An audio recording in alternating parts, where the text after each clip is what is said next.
human experiment in remote working.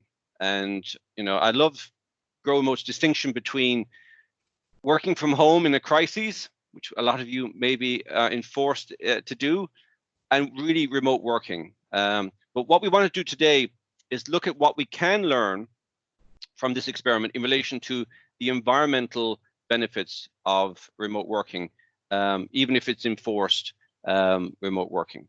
So I'm going to introduce, first of all, to Trish. I've known Trish for many years. She is an active environmentalist, a community activist since the early 90s. She's the co-founder of Limerick Earth Day Network, so who better to speak today?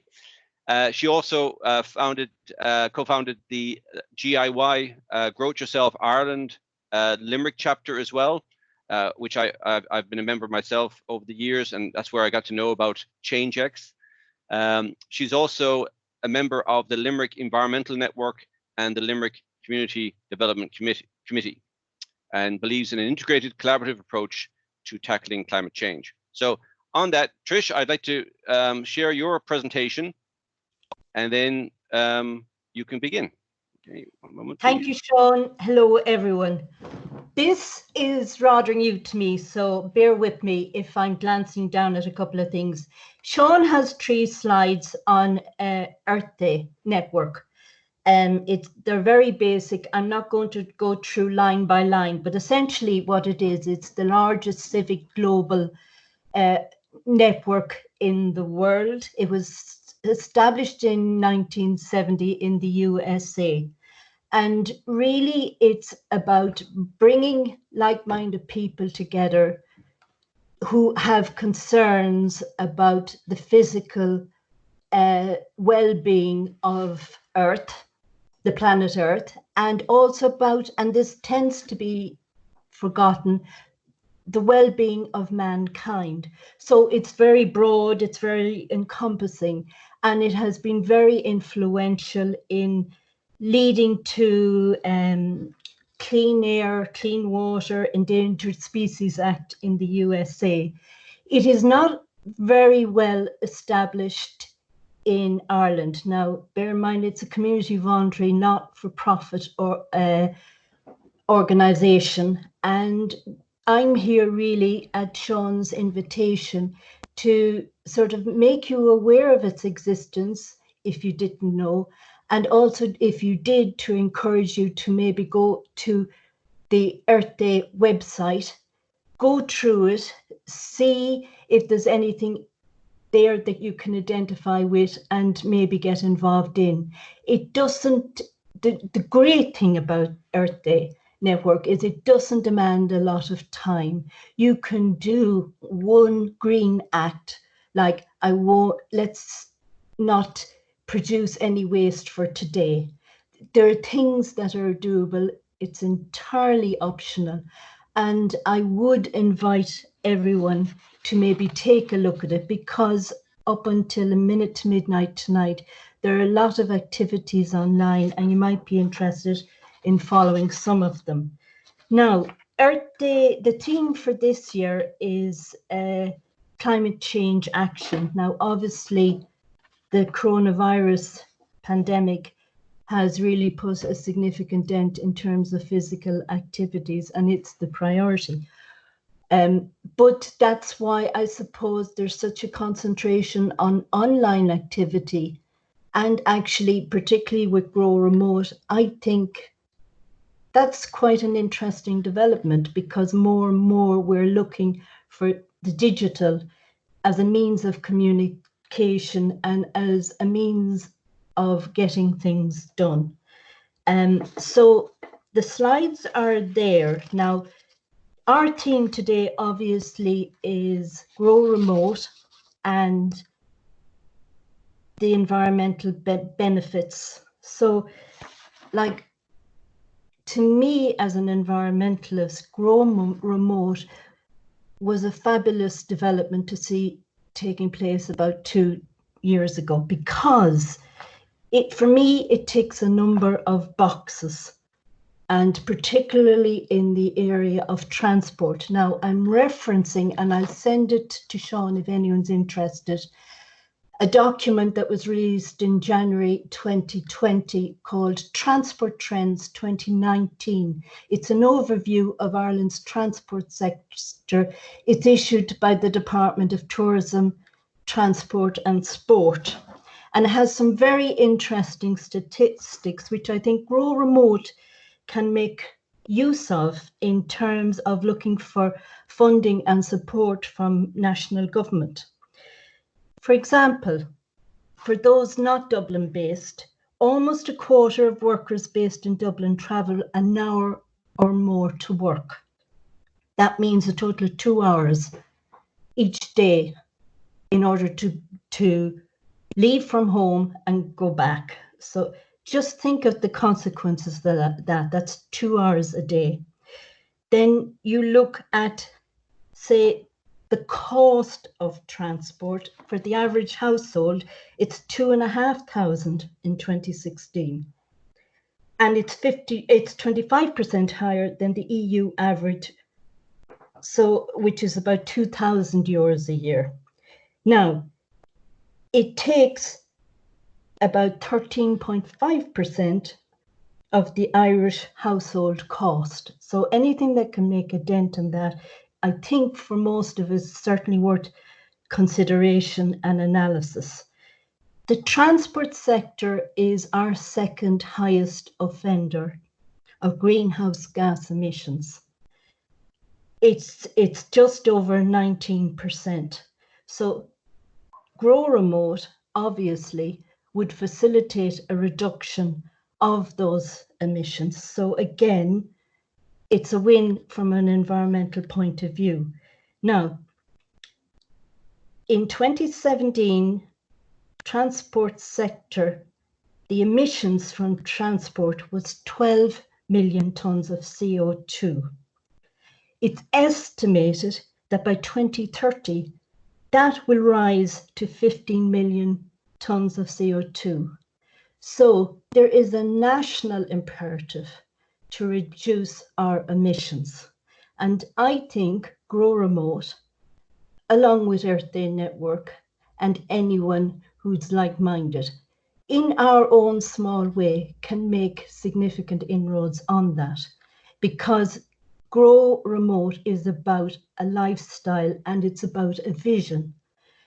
And the environmentalists would share that, because obviously it's making the earth cleaner, more attractive to live in, but it's also about well-being, because benefits from Grow Remote include reducing stress, giving more time to oneself and things that we would like to do outside of the work environment.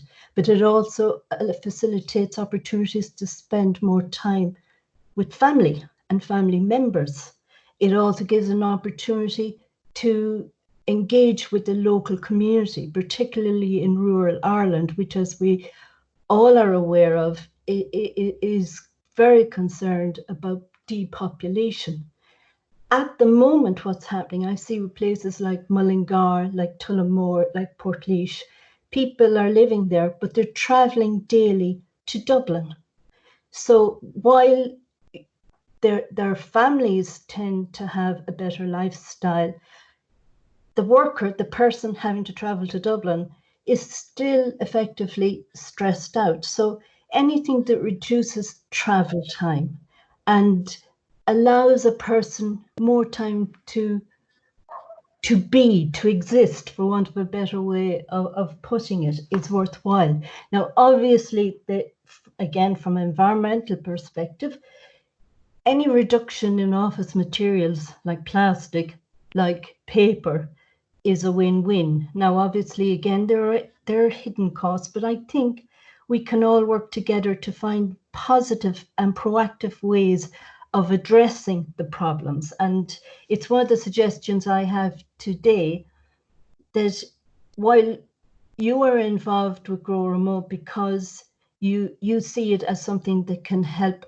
you have a better life and perhaps greater opportunities for work, that you would obviously, I would think, hope that with that comes a better lifestyle, a more enjoyable lifestyle. So I think we should be supporting one another where we can, and particularly with national government, that we work sort of interagency, interdepartment, where we have shared objectives.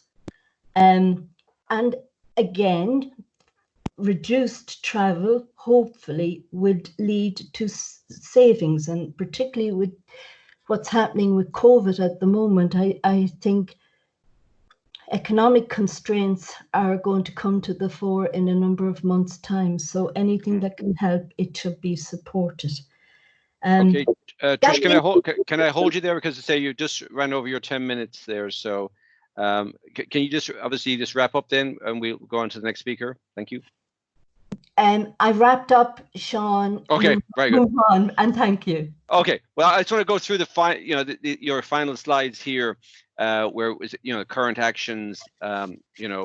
There is a lot going on in Earth Day, and I think that really is, I think, an exciting thing to think about. Obviously, we're all forced not to travel at the moment, but hopefully, once this passes, maybe people will continue to look at remote working as well. So, really do appreciate. Also, Sean, if I may, if people will go to Limerick Earth Day Network, the website online, and if you like to contribute at any stage or pass information onto the website, we'd be very happy to have it. Great stuff. Thank you very much. Thank you, Trish. Yep. Right. Now I'd like to introduce, so I'm going to stop presenting here for a moment. I'm going to introduce you to Rosie Webb. Rosie and I met actually at Innovate Limerick, which is the home of Grow Remote Limerick. And I was introduced to her by Mike Cantwell when I was over there setting up our launch meeting. And it's been great, obviously, that Rosie was able to come on today, because there's a whole lot going on in Limerick City. And I say I'm going to pass you over then now to Rosie, so she can talk about that. She has obviously been working with Limerick County Council, creating obviously programs for urban change, but also creating opportunities for economic, environmental, and social rehabilitation of Limerick's city centre, which is one of the things that our little chapter is very, very, very interested about. Okay, so Rosie, over to you. Thanks very much, Sean. I'm going to see if I can share my screen. So you might just let me know if everyone can see that. Okay. Can see that. I'm going to spend the first 5 minutes of the talk just introducing this program of work that we're doing called Positive City Exchange. And then I'm going to spend the last 5 minutes focusing on one strand of that, which we call Citizen Open Innovation in Limerick, particularly because I think your members who have great facility with working digitally in their virtual lives might be able to help us with this. So the project is a Horizon 2020 European research project from the Smart Cities and Communities strand, really around creating a positive energy district. So that's the task that we set ourselves. And it's quite a massive project. It has 37 partners with 7 different cities involved, 2 lighthouse cities, one in Norway called Trondheim, ourselves in Limerick, and then we have 5 follower cities who try to replicate these innovative projects that we're doing throughout Europe. The project has 3 strands. The main themes are first, this idea that we can prototype the future using digital platforms. And so we have a digital modeling, energy modeling platform, which is a part of this bid, again, around trying to create this positive energy district. And in the second strand is really the engineering infrastructure around this. So this is we'll be setting up a citizen energy community. And in order to do that, we have to create a microgrid, which we have some engineers setting up. And then we also have to establish the energy market that allows us trade energy between buildings and cars. And the third strand is the one I'm going to talk about later, the one that I lead in the project, which is around accelerating the future. So we can have all these complex systems that allow us to exchange and trade and save energy, but we actually have to have the people who want to do that, the behavioral change, and how do we once we figure out how to do this, how do we roll it out to create a whole district of places to do that. So really, this is a transition project. It's how do we move from where we are now, which is supposedly an inefficient existing building stock and habits that we have, to the where we want to be in the future, which is this positive energy block, and then moving into a positive energy district where we are using less energy, we are using local energy, and we are balancing that across the district, and we are sharing that between buildings and vehicles. And the project is structured in such a way that we start with a block, which is basically 5 buildings, which will be trading energy, move to try to create that in a whole district, which will be the Georgia neighborhood, and then rolling that out, hopefully citywide in other places, in other neighborhoods, and indeed in the other cities that will be following us. So our demonstration area is the Georgian area, and the first block is really centered around Gardens International, includes 5 other buildings around there, a mix of public and private. So we have the post office, the Chamber of Commerce, Rooney's Auctioneers, and the Youth Resource Center. These are the projects. I won't go into the detail of them. They're basically include things like digital models. We're establishing all the engineering bump to create that microgrid, which also brings in e-mobility projects and establishing these local trading and flexibility markets, and hopefully coming up with some new investment models to allow people to upgrade their buildings and participate in this. And the light blue is this area where we're creating a bold city vision, creating a whole engagement platform, and creating, establishing a sort of a playground in which we can test out ideas. So just to come back to the reasons why we're doing this is primarily around looking at clean energy sources, increasing the number of jobs that we have in these areas of this new energy market. We're very interested in reducing vacancy and underuse of the historic city center, increasing the uptake of e-mobility, and lastly, looking at these smart cooperation models in communities, doing that in Limerick and then bringing that out at the European level.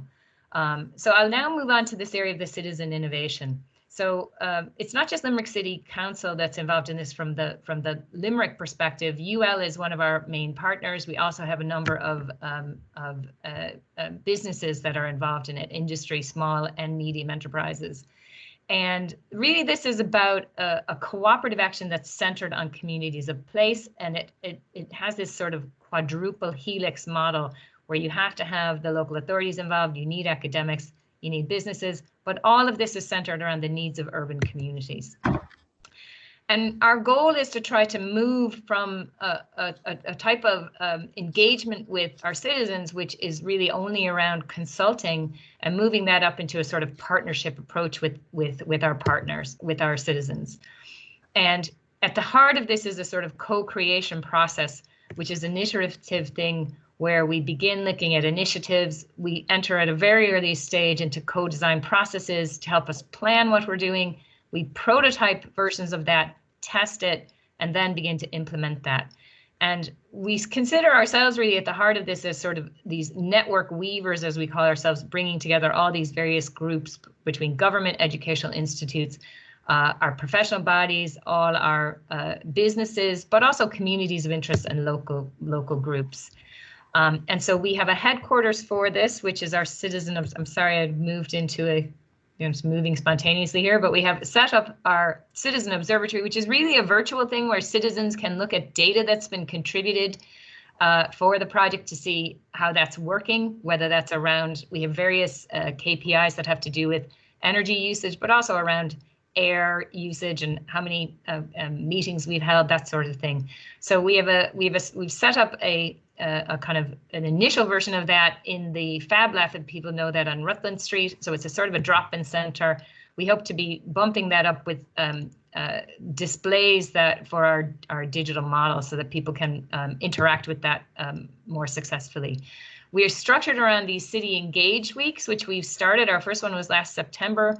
We align these with festivals. So we have, the first one was around Culture Night. We had intended to have one this week for the Riverfest, but we will now need to move that. We've postponed it, and we're even looking at trying to look at a virtual version of that. But basically, it's a pattern of events that happen during the week, including things like community mapping. We have co-creation events. We have narrative tours. We have hack days, and we have sort of creative play, and then these all lead to a sort of open calls for solutions to be put forward that we can test out in our playground. So this is an example of our community mapping workshop. It has a physical version of it, and we're auditing and surveying places, but it also is put onto a digital mapping platform. So it should be built up both during the meeting, but after the meeting, also in a virtual sense. We're leading narrative tours. We're trying to work with local groups like Open House Limerick in this instance, and the Civic Trust to run those tours so that people can get in to see the buildings, see good examples of it. And then, as I said, we've been running these open calls. Our first one we did with the Small Business Innovation Research Group, and we have a company that we are mentoring to look at new solutions for fire safety and adapting historic buildings for fire safety. But we also have more citizen-based open calls, and we've just are almost concluded our first one of those. This is an example of one of our co-design workshops, where we use our digital model to, some of these people are property owners, residents of the area, others are people who are, people from the Georgian Society or businesses or whatever, looking at how they might, install renewables, exchange energy, work in a more positive energy way. And then we always try to bring kids into the equation too. This is an example of our sort of hacker workshop, which was on the subject of citizen sensing. So these are people who are involved in creating their own sensors to monitor the environment, and we're seeing how we as a government can work with those. And then we kind of wrap it up with a kind of a celebration at the end of it to demonstrate what's happened during the week. Just to say that it has these 3 digital aspects. So it is a program of events, but then also has these a website. We're working with mobile apps and with social media and trying to figure out how to use digital platforms and tools to create a kind of a civic tech that allows us to cooperate a bit better. And we are very much in this area of open source and open data and trying to have a physical model through which people can access that in an easy way. And this is an example of one of the urban prototypes that we've done, not as a part of this project, but this was done actually in Galway, but was done with the Fab Lab crew using their digital fabrication machines. Really, this one was really on the idea of how could you take over some of the car parking space for public space, what that might mean. They're instituted for a short period of time and then monitored. So that gives you an idea of the type of events we're doing. We're running those twice a year for the next 3 years. The project has a 3-year time span, and we hope to develop the framework to do these things through the project and then actually implement them. But most importantly, we want citizens to be a part of that process and help us co-design that process. So this page actually has all the link information. You can find out more about the project through those. And I've said to Sean that I'll share that presentation with you guys. Okay, great. Thank you, Rosie. And just I was about to give you a time check there, but you're perfect there.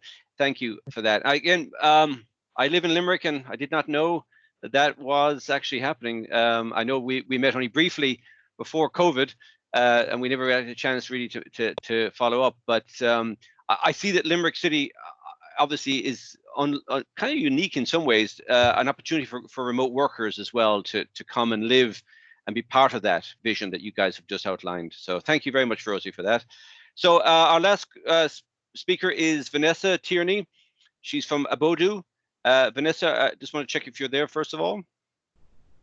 Yes, I am. Okay, great. I see a V. I saw a V coming in there. So, Vanessa, you and I met at the first Grow Remote conference in Tralee many months ago, when we basically pulled together a whole bunch of volunteers, pulled together a conference to talk about remote working, and you were obviously able to speak at that event about what you're doing with your platform, which is basically helping people find remote work. So but I also saw that you're doing a lot of work around what you call the mission for emissions. So I'm delighted that you were able to speak today. So when you're ready, please share your presentation and take it from there. Brilliant. Okay, well, thanks, Sean. Hi, everybody. So I will share my screen, and I don't have a fixed presentation. I have just multiple slides open on different panels. Oh, if that's okay with that's everything. okay. That's okay. Okay, let me see. So please let me know when you can see Sean. Just sharing that. Yep, that's well. I can see me. You. Okay. Well, you know what I might do is actually quick step, because what I would love to do is just talk a little bit high level about Abodu, and but also as part of this talk today, I did more research. We had done a lot of research on the environmental impact of remote working probably 18-24 months ago. And I was able to do a little bit more. So I'd love to share some really interesting stats that might appeal to the audience, if that's okay. Great. Well, I say appeal, but they were kind of shocking. So, well, firstly, for anyone that's on the call that has lost their job, I completely empathize. And I think it's an extreme situation that we're in. And in some respects, it's great for remote working because everyone's been forced to remote work. But at the same time, I guess my biggest fear is that this ultimate global pilot or trial that we're doing, if we don't do it well, we could face a reversal at the end of it.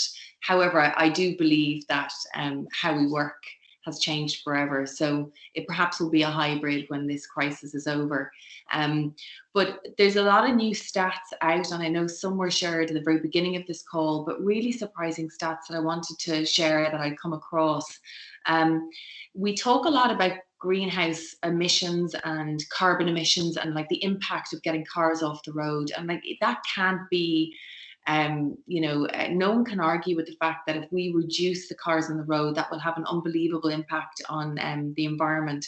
But something I was quite surprised by, if you look at the mega cities in the world, and there are a lot, and a lot of people have talked about the fact that prior to this crisis, 60% of the world's population will actually live in the city. But these cities are really facing a lot of air pollution. And you may have heard on different global radio stations right now, when they're looking at satellite images of all these cities, the air is clear. And I was looking at a shocking statistic in that air pollution actually kills more people than HIV, malaria, and influenza. So 3.3 million people actually die each year because of terrible air pollution, which is being reversed right now. And probably a less impactful result or stat I came across was around just the actual paper being used, which is crazy. So right now, remote workers are saving 247 trillion sheets of paper a year. And a lot of people are talking about planting trees. That links to so many trees being planted. The other big one was less plastics, because as we all know, when we're remote working, we're not actually using the same level of plastic we would if we're on the move. And then finally, another stat was around the fuel that I was really surprised by. And in America, for example, 90% of fuel for transport is derived from petroleum, and there's 392 gallons of gasoline being used every day. So it's going to be, I don't know which environmental agencies will take charge in doing surveys and research during this crisis, but I think it will be really powerful for them to do that, to really show government the carbon emission tax that they're all facing could be wiped to the side if they continue supporting remote work. So with that in mind, what I would love to do is just introduce you to some work we're doing with government agencies, and it's really beginning to build momentum, and I hope it's going to give the government agencies and companies the ammunition and the data that they need to justify remote work, and also will give people the opportunity to register and hopefully make that transition if they have been based in the office.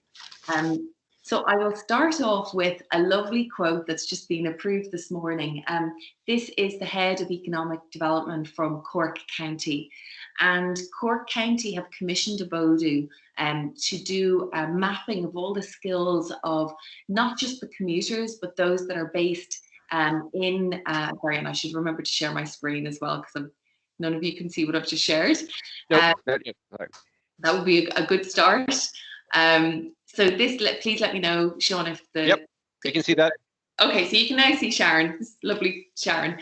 So she is the head of economic development in Cork County, and they've commissioned us to do a mapping of thousands of people in Cork County who they're commuting right now, or they're not working, they'd like to be working remotely.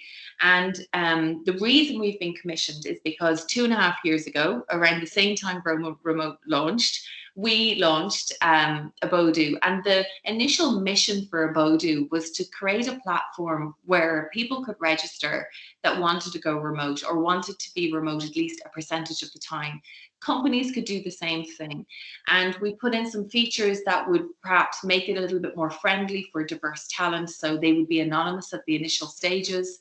The match would be based on skill. They'd be able to input lots of information like, I want to work from home, I want to co-work. They'd do their speed test. They'd be able to put in a range of skills so that the match is accurate and they wouldn't be bombarded with inaccurate job alerts. That was our initial mission, and we're growing successfully. I will not lie to you, it's been a challenge in these last 2 years in this market, convincing companies to embrace remote working. Obviously now we're going through this huge mental shift for companies, and I think this will be the change that's been needed. However, during the time of educating companies around the benefits, we started to engage with government agencies, and they were very interested in the level of data we were capturing, because up until this point, government agencies have been leveraging data from the census in order to prove that the skills are actually in region, which is just not enough. My experience is in talent acquisition and recruitment, and I've been working with heads of HR and recruiters for the last 20 years. And when they're considering opening a second site location, and that's the best thing I can relate it to, because remote working is so new. So if we look at a second site location, what they need to know is, 1, is the connectivity there, broadband speeds. 2, is there an office there? And it can be a co-working capacity or a head office capacity. And then finally 3, and this is the magic ingredient, the holy grail, are the skills there? Are the skills there for today's hiring requirements and tomorrow's and into the future? And up until this point in time, the proof has been, or the evidence has been on census, but we've all filled out the census. Or I was told yesterday by someone who said, I didn't even fill out the census the last time it came around, my grandfather did it. And the data in census very much age, dependence, I'm a graduate, and this job title. It doesn't give the granular information that a HR director needs. And so simply, because when people register in Abodu, they spend 8 minutes putting in lots of information about their desires, their skills, where they want to live. We're able to produce talent heat maps that are both visual mapping and graphics like this here, where we're giving the decision makers and the government bodies the high level data that's needed to embrace regional employment. And regional employment moving forward will include remote working. So I'm just going to share here what we've done. And sorry, this image is better. Sorry for the last image, it wasn't fantastic. But some of the marketing and advertising we're launching for Cork in the coming weeks, and we will be doing across different counties, both in Ireland, England, and we're reaching out now to the US as well, is encouraging people to react to emotive marketing, because up until this point, a lot of the remote work marketing has been around jobs and focus on jobs, where this is a change of life. It's, what are you doing for the environment? Do you want to spend more time with your loved ones? And so the marketing campaigns that we run hopefully tap people on an emotional level. And then as they register, they're aware that they're anonymous, and then they fill in the information. And that gives us the ability to produce these maps that we can then share publicly, share with government agencies, companies. And I really believe that this is going to be one of the key elements to kickstart or continue remote working when this crisis is over. When companies say, well, should we have you back to the office? It's a factor. Obviously, the rest in remote work enablement, how much they invest into remote work training is critical. And bodies like Grow Remote play such an important part at a local level, ensuring that that community feel is there and the isolation doesn't exist for people that have gone remote. So what I would encourage anyone who's listening today is to really, if this information is going to help you attract companies to your region, reach out to your local councils and ask, do they have a talent map available because that will play a big part. If you are someone who has been working in an office and you're thinking when the crisis is over and you think they're going to call you back in, register on the Bodoo, because if a match comes up, wonderful, it's going to be remote. And then finally, if there's any content or material that you'd like to get from a Bodoo that will help in your mission to promote remote, feel free to get in contact. So that's it, Sean. Okay, great. Thank you very much, Vanessa. As I say, I just think, there's so much data out there. It's great that you're able to correlate back to a city, and I hope Limerick takes up that approach as well, that we can map the talent in Limerick as well. Thank you very much. So on that, I think we are roughly to time. Paul Edding said he's going to do some panel work, but John Murphy, one of the chapter leads here in Limerick, has just put together a few little slides just to show exactly the point that Vanessa and others were making about the clean air. So John, over to you. Sean, just to confirm, actually, can you see the map of Yes, China? yes, we can see the map. Yes. Yeah. No, actually, Vanessa, you must have read my mind, or we read each other's mind, actually, because this here actually just shows a graphic of what China would look like on a typical day pre and post the quarantine period. And I mean, again, needless to say, the yellow and the darker colors are not good. And you can actually, like, over the period of a short period of time, actually, we went from what was extremely bad to what looks like a much better view of China. And when it comes to Hunan, which hopefully will come up now, this one here, actually, the graphic on the left, the top one actually shows the period of January 1st to January 20 to 2019 on the top left versus January 1st to January 1 to January 20 of 2020. So again, you can actually see that by going along actually and cutting back on working the natural working day actually within those countries, the difference it can make from an environmental perspective. And I just wanted to go along actually just kind of show both of these graphics as a way of showing that COVID-19, where it is a terrible pandemic and has caused a lot of fatalities, from an Earth perspective, we are seeing some benefits, interestingly enough. Yeah. So that was John, it.